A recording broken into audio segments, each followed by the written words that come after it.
എല്ലാവർക്കും നമസ്കാരം. എൻ്റെ കൂടെയുള്ളത് മൈനോറിറ്റി മോർച്ചയുടെ സംസ്ഥാന പ്രസിഡന്റ് സുമിത് ജോർജ്,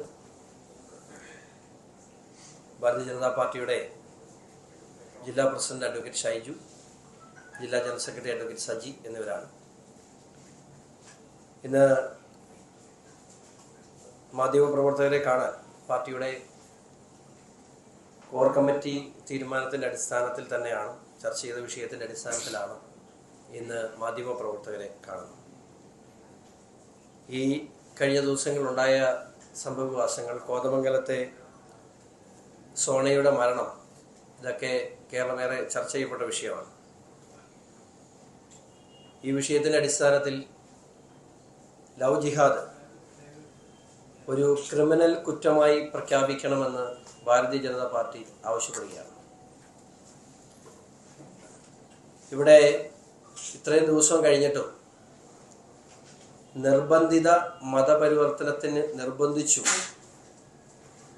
അതിനുവേണ്ടി പാനായിക്കുളത്ത് ആ പെൺകുട്ടിയെ കൊണ്ട് പൂട്ടിയിട്ട് പീഡിപ്പിച്ചു എന്ന് മൊഴിയുണ്ടായിട്ടും പോലീസ് പറയുന്നത് ഞങ്ങൾക്ക് ഈ വിഷയത്തിൽ കേസെടുക്കാൻ നിയമമില്ല എന്നാണ്.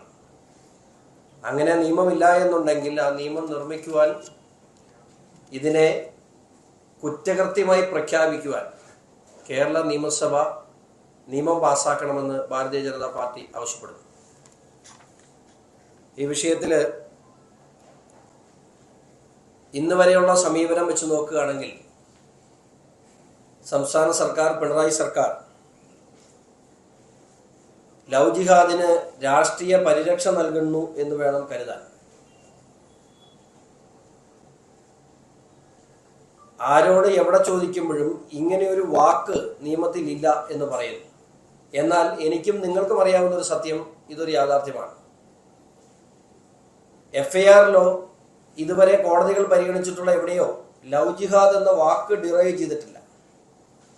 ആ വാക്ക് ഇഷ്ടമുള്ളത് സർക്കാർ തീരുമാനിച്ചോട്ടെ, ഞങ്ങൾക്കും വിരോധമില്ല.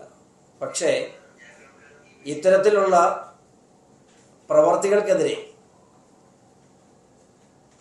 അതും പ്രണയം നടിച്ച് പെൺകുട്ടികളെ ചതിക്കുഴിയിലാക്കുകയും അവരെ നിർബന്ധിതമായി മതപരിവർത്തന കേന്ദ്രങ്ങളിൽ എത്തിച്ച് മതമാറ്റം നടത്തുകയും ചെയ്യുന്ന നിലപാടിനെ അംഗീകരിക്കാൻ കഴിയുന്നതല്ല. മാത്രമല്ല, ഇതിനെല്ലാം ഏറ്റവും അധികം നേതൃത്വം കൊടുക്കുന്നത് നമ്മളെല്ലാം രാജ്യവിരുദ്ധ ശക്തികളെന്ന് പറഞ്ഞ് മാറ്റി നിർത്തിയിട്ടുള്ള സംഘടനകളുടെ സാന്നിധ്യം ഇവിടെ വളരെ വലുതാണ്. കോതമംഗലത്തെ പെൺകുട്ടി സോണയെ കൊണ്ടുപോയി പൂട്ടിയിട്ട സ്ഥലം പാനായിക്കുളമാണ്. ഞാൻ പറയാതെ തന്നെ പാനായിക്കുളത്തെ ഇത്തരം സംഘടനകളുടെ സാന്നിധ്യത്തെ സംബന്ധിച്ച് നിങ്ങൾക്കറിയാം. അവിടെ നടന്ന സിമി ക്യാമ്പിനെ കുറിച്ച് നമുക്കറിയാം. അവിടെ ഇപ്പോഴും സജീവമായിട്ടുള്ള ഇത്തരം സംഘടനകളുടെ PFI പോലെയുള്ള നിരോധിത സംഘടനകളുടെ സാന്നിധ്യം പാനായിക്കുളത്തുണ്ടെന്ന് നിങ്ങൾക്കറിയാം. മാത്രമല്ല, ആ പെൺകുട്ടിയുടെ മൊഴി അനുസരിച്ച് ഈ അറസ്റ്റ് ചെയ്യപ്പെട്ട ചെറുപ്പക്കാരൻ്റെ ബന്ധുക്കൾ മാത്രമല്ല, മറ്റു ചിലരും ഈ പെൺകുട്ടിയെ മതം മാറാൻ നിർബന്ധിക്കാൻ അവിടെ ഉണ്ടായിരുന്നു എന്ന് വ്യക്തമാണ്. പോലീസ് ഈ നിമിഷം വരെയും ആ വിഷയത്തിൽ അന്വേഷണം നടത്തിയിട്ടില്ല. മാത്രമല്ല, ഈ പെൺകുട്ടിയുടെ മരണശേഷം 2-3 ദിവസം ഈ റമീസിന്റെ മാതാപിതാക്കൾ ആ വീട്ടിലുണ്ടായിരുന്നു. അവരെ ചോദ്യം ചെയ്തില്ല എന്ന് മാത്രമല്ല, അവർക്ക് രക്ഷപ്പെടാനുള്ള സാഹചര്യവും പോലീസ് നൽകി. ഇന്ന് അവര് ഇത്തരം ശക്തികളുടെ സംരക്ഷണയിലാണ്. അവരെ ഇപ്പോൾ ഒളിവിൽ താമസിക്കുന്നത് PFIയുടെ സംരക്ഷണയിലാണ് അവരെന്നാണ് നമുക്കറിയാൻ കഴിഞ്ഞത്. ഇനി പോലീസിന് അവരെ ലഭിക്കണമെങ്കിൽ പോപ്പുലർ ഫ്രണ്ടിനോട് സംസാരിക്കേണ്ട ഗതികേടിലാണ്.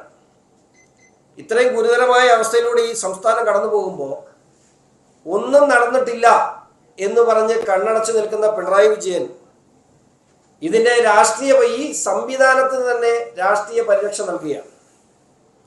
ഇതൊരു രാഷ്ട്രവിരുദ്ധ പ്രവർത്തനമാണ്. കാരണം ഇതിന് പ്രേരിപ്പിക്കുന്നത്, അല്ലെ ഇതിന് മുൻകൈ എടുത്ത് മുമ്പിൽ നിൽക്കുന്നത് ഇവിടുത്തെ രാഷ്ട്രവിരുദ്ധ ശക്തികളായ അല്ലെങ്കിൽ മതരാഷ്ട്രവാദം ഉന്നയിക്കുന്ന തീവ്രവാദ ശക്തികളാണ്. ഇവിടെ പൊന്നാനിയിലും ഈ ജില്ലയിലുള്ള പൈങ്ങോട്ടൂരുമുള്ള മതപരിവർത്തന കേന്ദ്രങ്ങളെ സംബന്ധിച്ചും സംസ്ഥാന സർക്കാർ ഗൗരവമായി അന്വേഷിക്കാൻ തയ്യാറാകണം. അവിടെ നടക്കുന്ന പ്രവർത്തികളെ സംബന്ധിച്ചും അന്വേഷിക്കാൻ സംസ്ഥാന സർക്കാർ തയ്യാറാകണം. കൊട്ടാരക്കരയിൽ, കുട്ടിയുടെ പേര് പറയുന്നില്ല, കൊട്ടാരക്കരയിൽ നിങ്ങൾക്ക് എല്ലാവർക്കും അറിയാം, ഈ കഴിഞ്ഞ ദിവസങ്ങളിൽ സമാനമായ സംഭവം ഉണ്ടായി. അതിൽ പരാതി ലഭിച്ചിട്ട് FIR ഇട്ടു. ഈ നിമിഷം വരെയും പ്രതിയെ പിടിക്കാൻ തയ്യാറായിട്ടില്ല. പക്ഷെ ആ FIRലും കൊട്ടാരക്കരയിലുള്ളത് സെക്ഷൻ 296B, 351, 78 പോസ്കോ. അവിടെയും ഒരു അംഗവൈകല്യമുള്ള പെൺകുട്ടിയെ ഇത്തരത്തിൽ വലിയ രീതിയിൽ ഭീഷണിപ്പെടുത്തി ഇതിന് ശ്രമിച്ചിട്ടും പോലീസിനിടാൻ വകുപ്പില്ല. അപ്പോൾ കേരള നിയമസഭ ഈ വിഷയത്തിൽ ഗൗരവമായി ചർച്ച ചെയ്യുകയും ഈ വിഷയത്തിൽ നിയമനിർമ്മാണത്തിലൂടെ ഇവിടെ ഈ കേരളത്തിലെ പെൺകുട്ടികൾക്ക് സംരക്ഷണം ഒരുക്കുവാൻ വേണ്ട നടപടി നിയമനിർമ്മാണത്തിലൂടെ, അപ്പോൾ ഈ ലവ് ജിഹാദ് എന്നുള്ള പേരിടാൻ കഴിയുന്നില്ല എങ്കിൽ ഇഷ്ടമുള്ള പേരിട്ടോട്ടെ.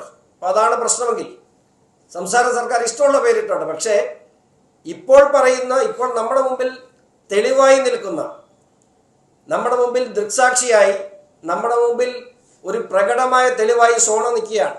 സോണയുടെ മരണമൊഴി നിൽക്കുകയാണ്. സോണ അവസാനമായി കൂട്ടുകാരിയോട് പറഞ്ഞ മൊഴികൾ നിൽക്കുകയാണ്. ഈ സത്യങ്ങളുടെ മുമ്പിൽ ഇനിയെങ്കിലും സർക്കാർ കണ്ണു തുറന്ന് പ്രവർത്തിച്ചില്ല എങ്കിൽ ഈ നാട് വലിയൊരു അപകടത്തിലേക്കാണ് പോകുന്നതെന്നുള്ള കാര്യത്തിൽ ആർക്കും സംശയമില്ല. ജോസഫ് മാഷിന്റെ കൈവെട്ടിയ കേസിലെ പ്രതികൾ ഈ റമീസിന്റെ കുടുംബവുമായി അടുത്ത ബന്ധമുള്ളവരാണ്. ഇത് എൻ്റെ ജ്ഞാനത്തിൽ നിന്ന് വന്നുള്ളതല്ല, അവിടെ നാട്ടിൽ ചോദിച്ചാൽ എല്ലാവർക്കും അറിയാം. പ്രത്യേകിച്ച് ഈ വിഷയത്തിൽ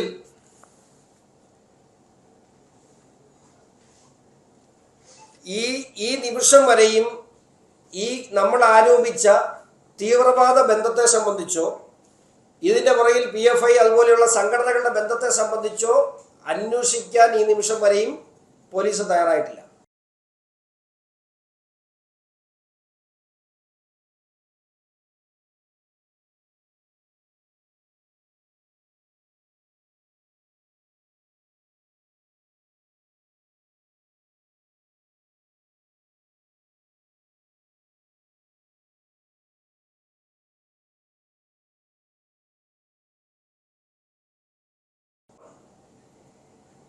ഇപ്പം നമുക്കറിയാം, മറ്റു സ്ഥലങ്ങളിൽ എവിടെയെങ്കിലുമൊക്കെ പ്രശ്നങ്ങൾ ഉണ്ടാകുമ്പോൾ ഉറഞ്ഞു തുള്ളുന്ന വ്യക്തികൾ, മതപരിവർത്തനത്തിൻ്റെ പേരിൽ എന്ന് പറഞ്ഞ് പ്രശ്നങ്ങൾ ഉണ്ടായപ്പോൾ ഉറഞ്ഞു തുള്ളുന്ന ഒരു വ്യക്തിയെയും സ്വന്തം കാൽച്ചുവട്ടിൽ നമ്മുടെ മൂക്കിന് കീഴെ ഒരു പെൺകുട്ടി മതപരിവർത്തനത്തിൻ്റെ പേരിൽ മാനസിക സമ്മർദ്ദം, ആ പ്രലോഭനങ്ങളുടെ പേരിൽ, ആ ഭീഷണിയുടെ പേരിൽ മാനസിക സമ്മർദ്ദം മൂലം ആത്മഹത്യ ചെയ്തിട്ട് ഇവിടെ പിണറായി വിജയനോ VD സതീശനോ മിണ്ടാട്ടമില്ല. അപ്പോൾ ഇവിടെ നടക്കുന്ന ഈ പ്രീണന രാഷ്ട്രീയം, ആ പ്രീണന രാഷ്ട്രീയം ഈ നാടിനെ എങ്ങോട്ട് കൊണ്ട് എത്തിക്കുന്നു? ഈ രാജ്യത്ത് തന്നെ മുസ്ലിം സമുദായത്തിൽ, ഈ രാജ്യത്തെ സ്നേഹിക്കുന്ന സെക്കുലർ കാഴ്ചപ്പാടുള്ള ആളുകളെ കൂടി ഇവിടുത്തെ രാജ്യവിരുദ്ധ ശക്തികളുടെ തൊഴുത്തിൽ കൊണ്ട് കെട്ടുക എന്ന ഉദ്ദേശത്തോടു കൂടിയാണ് ഇവിടുത്തെ ഇടത് വലത് മുന്നണികൾ മുമ്പോട്ട് പോകുന്നത്. ഈ വിഷയത്തെക്കുറിച്ച് പ്രതികരിക്കുവാൻ, ഇങ്ങനെയൊരു വിഷയം കേരള സംസ്ഥാനത്ത് നടന്നുവെന്ന് റെക്കഗ്നൈസ് ചെയ്യാൻ പോലും മുഖ്യമന്ത്രി തയ്യാറാകുന്നില്ല. ഇതൊരു ഗുരുതരമായ തെറ്റാണ്. ഈ വിഷയത്തെ ഗൗരവമായി കാണുവാനും ഇതിന് പരിഹാരമുണ്ടാക്കാനും നാളെ ഒരു സോന ഈ കേരള സംസ്ഥാനത്ത് ഉണ്ടാകാതിരിക്കുവാനും വേണ്ട നടപടി സംസ്ഥാന സർക്കാരും കേരള നിയമസഭയും സ്വീകരിക്കണമെന്ന് ഭാരതീയ ജനതാ പാർട്ടി ആവശ്യപ്പെടുന്നു.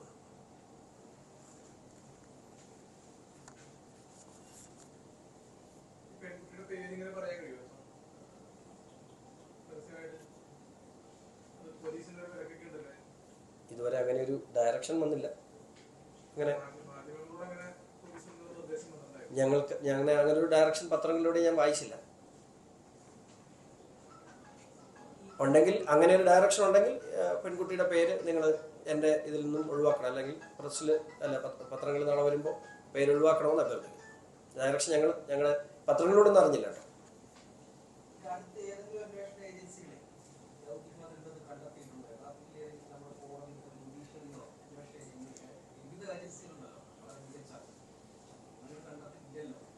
ഈ സോണ എന്ന് പറഞ്ഞ പെൺകുട്ടി മരിച്ചു എന്ന് ആർക്കും സംശയമില്ലല്ലോ.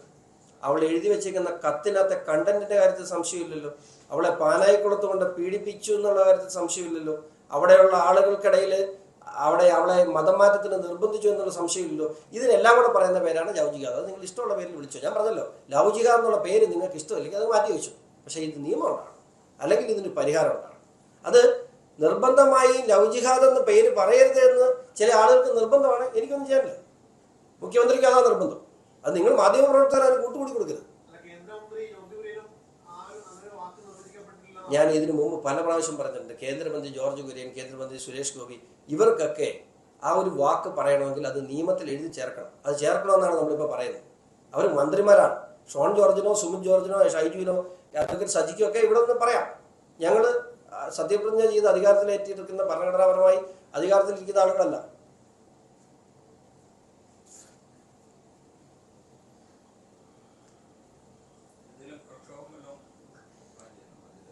ഇതേ തുടർന്ന് ഈ കഴിഞ്ഞ 3 ദിവസങ്ങളിലും Bharatiya Janata party കോതമംഗലത്തും state wide മഹിളാ മോർച്ചയുടെ നേതൃത്വത്തിൽ സ്റ്റേറ്റ് വൈഡ് മിനിങ്ങാന്ന് പ്രതിഷേധമുണ്ടായിരുന്നു. പാർട്ടി അവിടെ കോതമംഗലത്ത് പോലീസ് സ്റ്റേഷൻ മാർച്ച് ഉൾപ്പെടെയുള്ള കാര്യങ്ങൾ സംഘടിപ്പിച്ചു. ഇനിയുള്ള ദിവസങ്ങളിൽ മൈനോറിറ്റി മോർച്ച തിങ്കളാഴ്ച ഞങ്ങൾ അത് കോതമംഗലത്ത് മാത്രമല്ല സംസ്ഥാനത്തുടനീളം ഇതുമായി ബന്ധപ്പെട്ടുള്ള പ്രതിഷേധ പരിപാടികൾ സംഘടിപ്പിക്കാൻ തീരുമാനിച്ചു.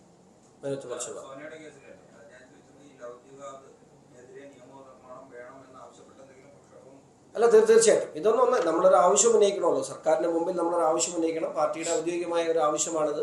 ആ ആവശ്യം ഉന്നയിച്ചു.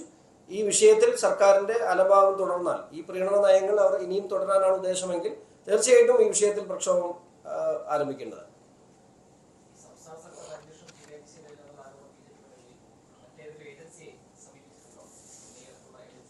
അല്ല, അത്തരം കാര്യങ്ങൾ ഞങ്ങൾ സംസ്ഥാന സർക്കാരിനോട് ഞങ്ങൾ ആവശ്യം ഉന്നയിക്കുന്നു. അവരുടെ ഭാഗത്തുനിന്ന് കൃത്യമായ നിലപാടുണ്ടായില്ലെങ്കിൽ പാർട്ടിക്ക് ചെയ്യാൻ പറ്റുന്ന കാര്യങ്ങൾ തീർച്ചയായിട്ടും ചെയ്യും.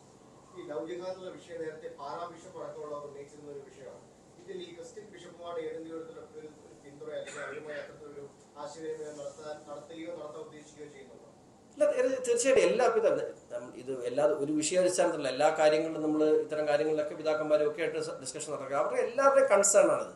2009 ഇത് ഇപ്പോഴൊന്നുമല്ല, 2009 KCBC ജാഗ്രതാ സമിതി ഈ വിഷയത്തിൽ ലവ് ജിഹാദ് എന്ന് പറഞ്ഞ് തന്നെ ഇടയിലേഖനം ഇറക്കിയിട്ടുണ്ട്. നിങ്ങൾക്ക് എല്ലാവർക്കും അറിയാം, നിങ്ങളെല്ലാം കയ്യിലുള്ളതാണ്. അപ്പോൾ ഇത് ഒരു ചെറിയ കൺസേൺ അല്ലത്. പക്ഷേ ബാലാപിതാവ് കള്ളങ്ങാട്ട് പിതാവ് ചെയ്തപ്പോൾ ഉണ്ടായ അനുഭവം എന്താണ്? പീഡിപ്പിക്കുകയല്ലേ, ഭയപ്പെടുത്തുകയല്ലേ. കള്ളങ്ങാട്ട് പിതാവ് ഒന്ന് പറഞ്ഞു, പിറ്റേ ദിവസം രാവിലെ കള്ളങ്ങാട്ട് പിതാവിൻ്റെ പാലാ രൂപത ആസ്ഥാനത്തേക്ക് കുറുവടിയായിട്ട് ആയിരക്കണക്കിന് PFI പ്രവർത്തകർ മാർച്ച് ചെയ്തു. സ്വാഭാവിക പിതാക്കന്മാരല്ലേ ഇത്തരം കോൺട്രവേഴ്സിയിലോ അല്ലെങ്കിൽ ഈ യുദ്ധത്തിനോ വാക്പോരിനോ ഒന്നും നിൽക്കില്ല. ഇപ്പോൾ കഴിഞ്ഞ ദിവസം പാമ്പ്ലാനി പിതാവിനെതിരെ നടന്ന എന്താ? പാമ്പ്ലാനി പിതാവ് BJP ചെയ്ത നല്ല കാര്യത്തെ ചൂണ്ടിക്കാണിച്ചു. അതിൻ്റെ തലേ ദിവസം BJP ഏറ്റവും അധികം വിമർശിച്ച ആളാണ് പിതാവ് ചൂണ്ടിക്കാണിച്ചു.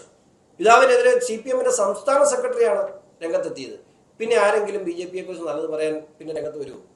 കാരണം BJP ചെയ്യുന്ന നല്ല കാര്യങ്ങളെ ചൂണ്ടിക്കാണിക്കുന്നവരെ ഒറ്റപ്പെടുത്തി ആക്രമിക്കുക എന്നുള്ള CPM-ന്റെ ശൈലിയാണ്. കോൺഗ്രസ് ഒരു മോശമല്ല. ഈ ബാലാപിതാവിനെ അറസ്റ്റ് ചെയ്യണമെന്ന് പറഞ്ഞാലാണ് വി. സതീശൻ ഈ വിഷയത്തിൽ ഇത് തുറന്ന് പറഞ്ഞതിൻ്റെ പേരിൽ പബ്ലിക് മീറ്റിംഗിലല്ല, പബ്ലിക്കിനോടല്ല, കുറവലങ്ങാട് പള്ളിയിൽ വിശ്വാസികളോട് സൂക്ഷിക്കണമെന്ന് പറഞ്ഞതിൻ്റെ പേരിൽ അദ്ദേഹത്തെ അറസ്റ്റ് ചെയ്യണമെന്ന് പറഞ്ഞാലാണ് വി. സതീശൻ.